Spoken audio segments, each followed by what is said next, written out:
minutes past 7. Thanks for tuning in this evening. We've got Steve Brown and Richard McDonald joining us. Welcome. Good evening. Nice to be here. Good to have you here. Good to have you here. So we're here to talk about all things music and, pay tribute to the music of the legend Joe Cocker. So before we get into that, just talk to us about your band quickly, just what bands you're in. Well, we're in a band together called the Boogeymen. Yeah. Richard, you're going to talk, Richard? Yeah. Gumbo Yaya.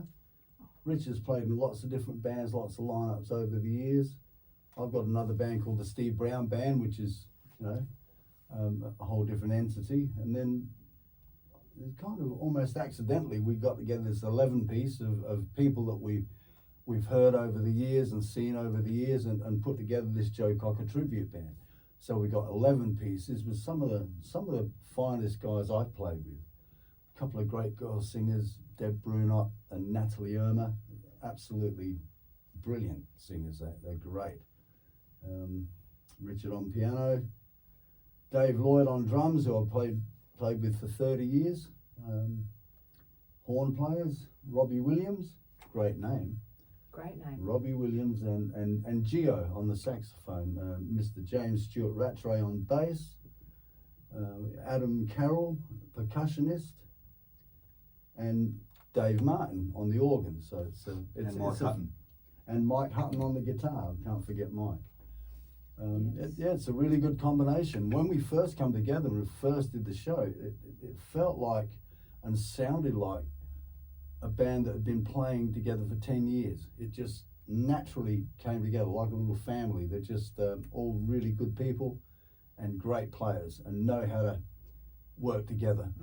11-piece band is it's a big thing. That lots of things can go wrong, Exactly. But it's awesome, and for me to just be able to sing out front and wave my arms around and try to emulate and channel Joe Cocker's sound with songs that, when I first heard him when I was 12 years old, Cry Me a River was the first song that I heard, and literally blew my mind and changed my life and made me want to be a singer at 12 years old. It took me a while. That song. Yeah, that was the beginning of it.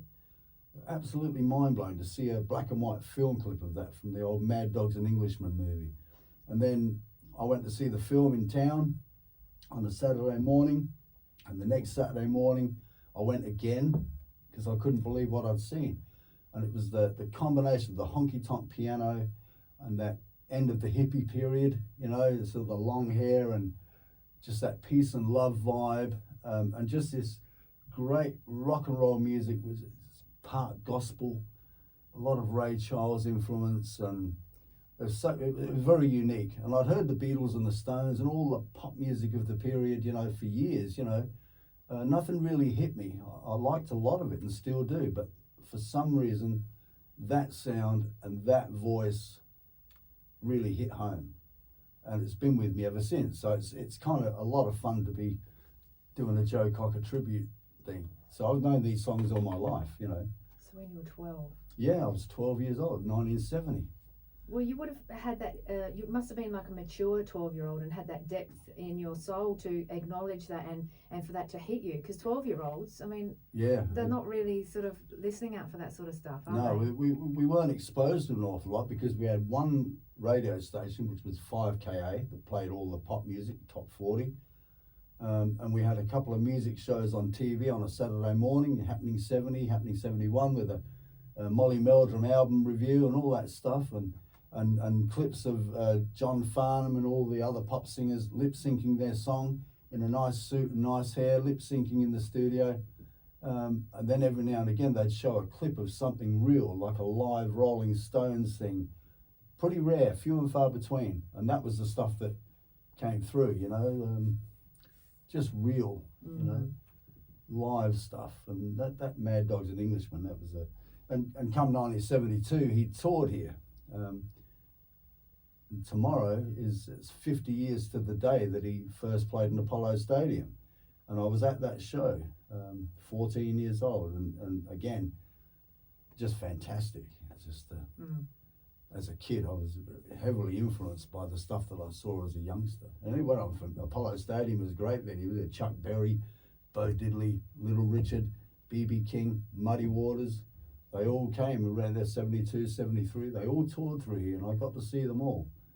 So I was spoiled as a kid in some way, I guess. Would you say they're the good days? You know, you hear people sort of say that era was gold. You Yeah, know, for the me. young ones now sort of are missing out. You hear people say that a lot. Well, they've got their heroes and their music, you know, But it's it's a whole different different, yes. generation. Like my folks couldn't handle listening to Ray Charles or Little Richard, like what? You know, they were from the Frank Sinatra kind of era. So it does change, you know.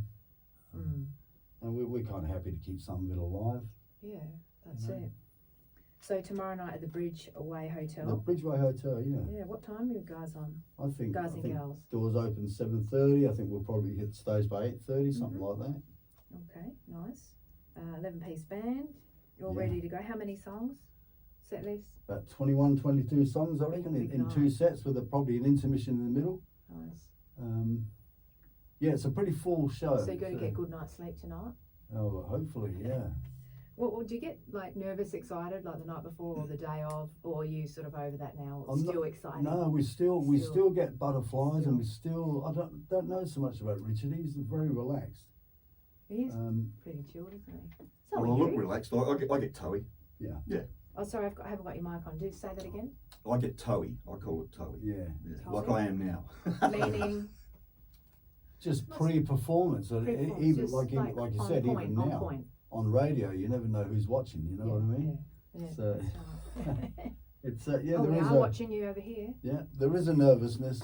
but that's good. But it's more of once you hit the stage, you get into it, you're very much in the moment, and you're not thinking about problems in life, you know, money issues or anything. It's really in the moment.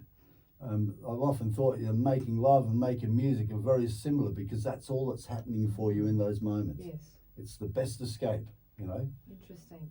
Yeah, and music's very much like Living it. in the Very much moment. it's very much in the moment and what's going on. Even though the songs are rehearsed, everybody knows where they're going. Things can still go wrong. We have little train wrecks every now and again, but we recover very quickly.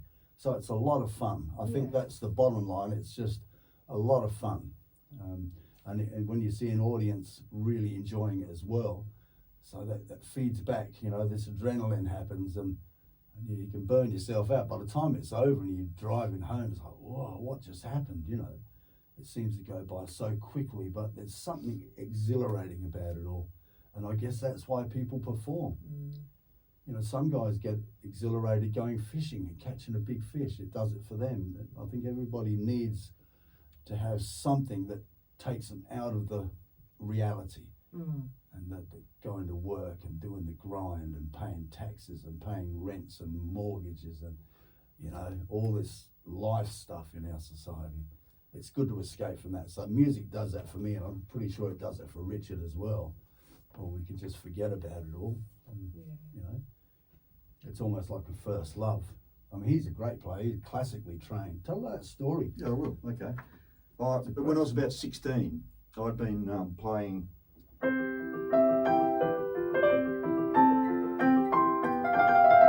So I was playing sort of Mozart and all that sort of stuff. My brother was playing in a band, so I went along to his band rehearsal. He was playing bass. I sat and listened. They took a break. The drummer got up and went over to the church piano in the corner of the hall, and he played this. And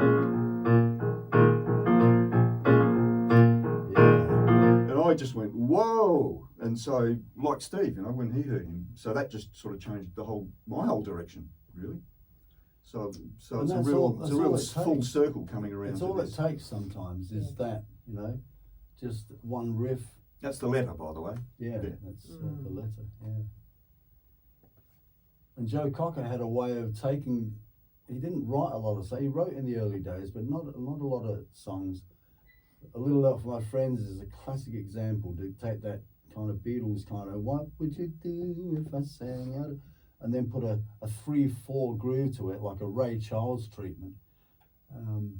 Amazing. And I think it even amazed the Beatles when they heard it. They sent him a telegram saying, congratulations, what you've done with this song. So he was a really good interpreter of songs.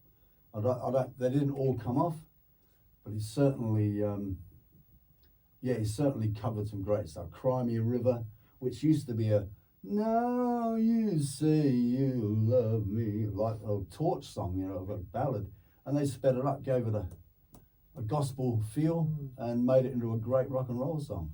And it's all out of imagination and just trying and experimenting with different things. So we try to cover all those tunes, especially the early Mad Dogs and Englishmen period, which is really the good stuff with Joe Cocker. You know? Gospel's great, isn't it? Yes. Beautiful. Okay, so have you got a song for us tonight? Yeah, we're going to play one live.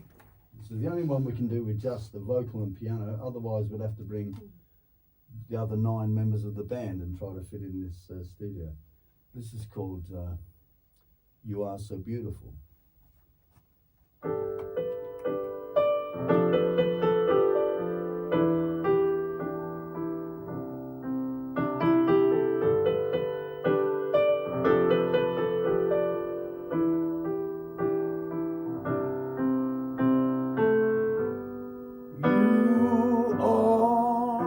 So beautiful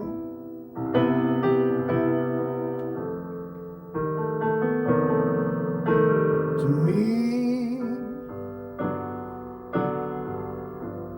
You are so beautiful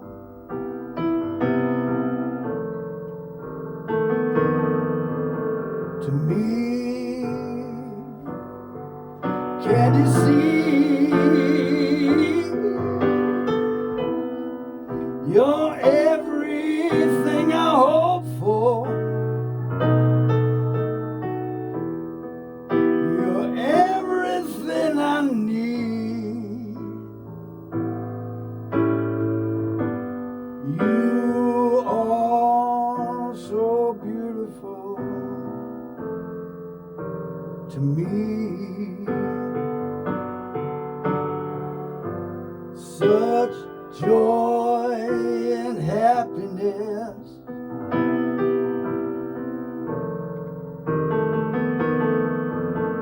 You bring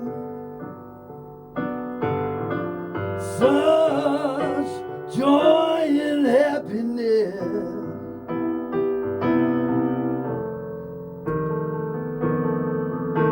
You bring like a dream, guiding light, shining in the night. You're heaven's gift to me.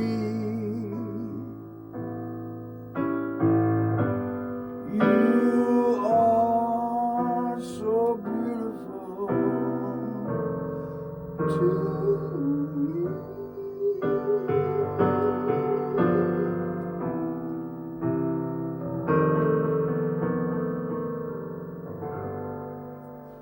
Beautiful, Richard. Beautiful, Steve. Thank you. Thank you. Les, thank you. That was stunning. Steve Brown and Richard McDonald in the studio. Beautiful. Yeah, got me teary. That's the way to go. That's what it's all about, I reckon. That's what a lot of music now doesn't do. People hear it in their headphones, digital sound, 5% of recorded, it's MP3 is 5% of what was originally recorded. It's thin, it flatlines, it all kind of sounds the same. But all those old singers, Joe Cocker, Neil Young, Bob Dylan, when you hear them, you know who they are. And they weren't necessarily great technical singers or technical musicians, but they had a feel. And it was all about the emotion, I think that's 100%. that's really important, I think we're missing that now with musicians of today. It's all this big marketing machine, and it's all about the looks and the outfits and the jiggling the hips. At and least in the et cetera. mainstream, at least in the mainstream. Yeah, the when pop. we were kids, the mainstream was a bit like that too. There was glam rock and all those fads that come and went, but you had to search a little bit. You had to go and look elsewhere or get a recommendation from somebody old and say, "Oh, you should have a listen to Ray Charles." Wow, it was all about just turning each other on to various things. But the great stuff was never on the radio. It was just the one-hit wonders, and the money-making stuff at the time, and it all came and went. You know, Gary Glitter came and went. You know, all those glam bands and various other things, and some of Bob Dylan's still there, 80 years, and he's still incredible, life-changing, culture-changing songs. Yeah, there's just something deeper.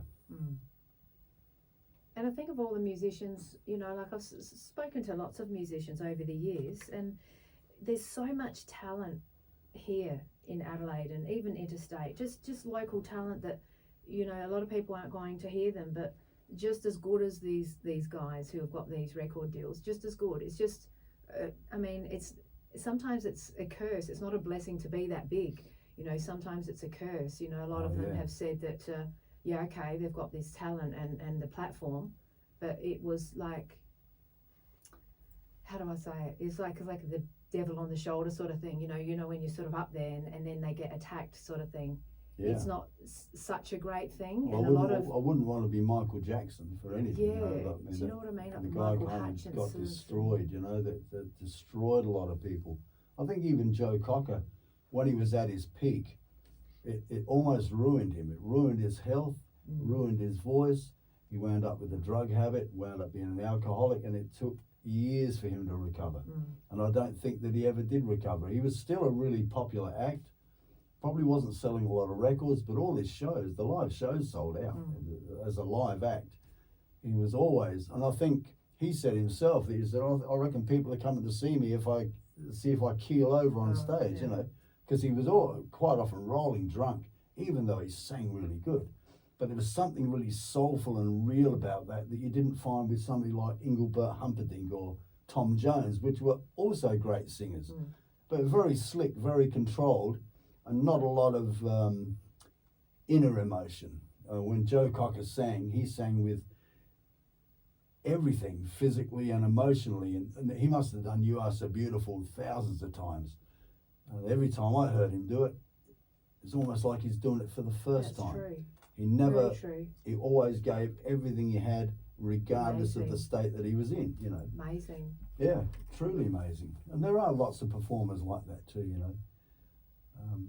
So they really were in the moment, weren't they? Yeah, very much so. Sorry to interrupt you. Yeah. That's okay. I saw Ray Charles years ago, and I got into Ray Charles because Ray Charles was a big influence on Joe Cocker. Joe Cocker was a disciple of Ray. He loved Ray Charles.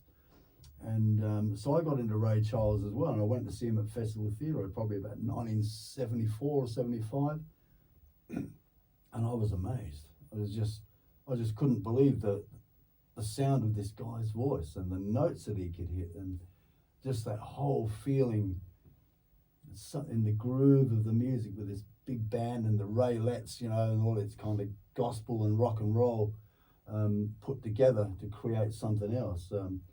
Van Morrison was another one that blew my mind when I first heard him. It's like, wow, you know. So it was easy to avoid all the pop singers on the radio, you know, because they were all kind of wishy-washy and didn't have a lot going for it, you know. Who do you want to see live in concert, like coming up the next few years? Let's say if someone comes to Adelaide, who do you want to see? Well, I've seen most of the people that I love. A lot of them are dead now or they're old. Saw Dylan a bunch of times, and I wanted to see John Prine because I also play acoustic guitar and do folky stuff as well. John Prine, but he was due to appear in Adelaide, but he passed away. Great songwriter. Jackson Brown, I saw him one time. I think he's coming back round again. I don't think there's too many people I'd go and see now. I'm quite happy to stay home and read a book, really? You know, watch a good movie, listen to music at home. But no, there's nobody that I know of that I saw all the great ones, you know. I saw Sonny Terry and Brownie McGee. And most people don't even know who they are, but they were the greatest exponent of country blues. And way back, they played with Woody Guthrie, they played with Josh White, they played with Leadbelly, and virtually unknown unless you're in the blues scene. But I saw them on 2 occasions at Adelaide Town Hall, and they were mind-blowing. one blind guy with a harmonica and a crippled guy with a guitar. They were fantastic to see. But they're long gone. So most, Little Richard's gone, Chuck Berry's gone, B.B. King's gone, Muddy Waters is long gone. So I got to see all those people at a young age when I was very impressionable.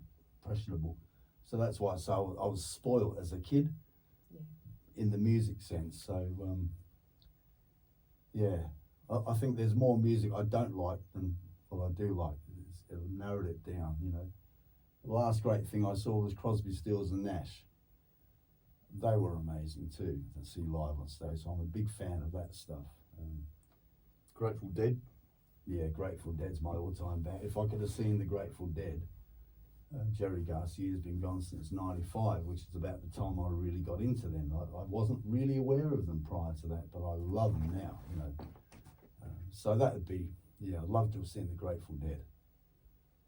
I've just got a couple of T-shirts and a bunch of recordings, but I'd love to have gone to a Grateful Dead show. Little Feat, the Allman Brothers Band, and I've stood at the graves of the Allman Brothers, and in Rose Hill Cemetery in Macon, Georgia. It's quite a feeling just to be there, but I'd love to have seen them. But, they didn't come here. There was a lot of those, Eric Clapton's somebody that I never got around to seeing as well. It's all kind of nostalgic in a way, but it's taken me a lifetime to know what I really like and what I don't like, stuff that I won't listen to. But you knew at 12 what you liked? Yeah, I did. I was really fortunate and had a little rock and roll band by the time I was 15. So music was a bit of a saviour, but it was, unless you were playing football or soccer or some kind of sport, there wasn't much else. There's a whole lot of options now. There's a lot of different things that young people can do. The whole world's open for them. These days it's cheap to fly overseas. Well, when I was a kid, it was only for the wealthy people. Like an airline ticket to go to London or New York was like, whoa, how do you do that? But now we can all do it. That's a good part of the world. It's more competitive and a lot more possibilities. And the kids, because of the internet, they've got access to all the music. They can download or listen to anything they want if they're fortunate enough to discover what it is. Good stuff. Yeah. I want to play this song. We've come to the end of the program, but I just want to tap into what you said, because I think it's important. But you said music when you're 14 was like a saviour. That's I think it was. You'd have to live my life to understand it, really. Where I was at that age and the things that were going on in my life at that age, music was a really good escape. I think it was very much escapism. And I never got good at anything. I never got good on guitar. I can strum and hold down a rhythm, and I can sing in a fashion, but I was never a technically good singer. There's much better singers around than I am. There's heaps of them, but a lot of them sing. A great voice. A lot of them sing perfect notes and perfect pitches, sound beautiful, but most of them have got nothing coming from inside. So it's all about, the feel and the emotion of it, and that's why I like those kinds of singers. It's just a good feel. Yeah, but you've got that depth and that good feel. Thank you very much. That's why I got teary. I mean, how? No one can make me cry. I couldn't even cry in acting class. They put up the camera and they say, "Okay, now do a crying scene." I'd really have to. Come on. You have to tap into something, don't you? Yeah. It's not that easy to cry, they used to right? call the Marlon Brando period method acting, where you have to actually think of something. Yeah, think and really relive a tragedy or relive an emotion. I can do that quite easily. If I'd been better looking, I'd love to have been an actor.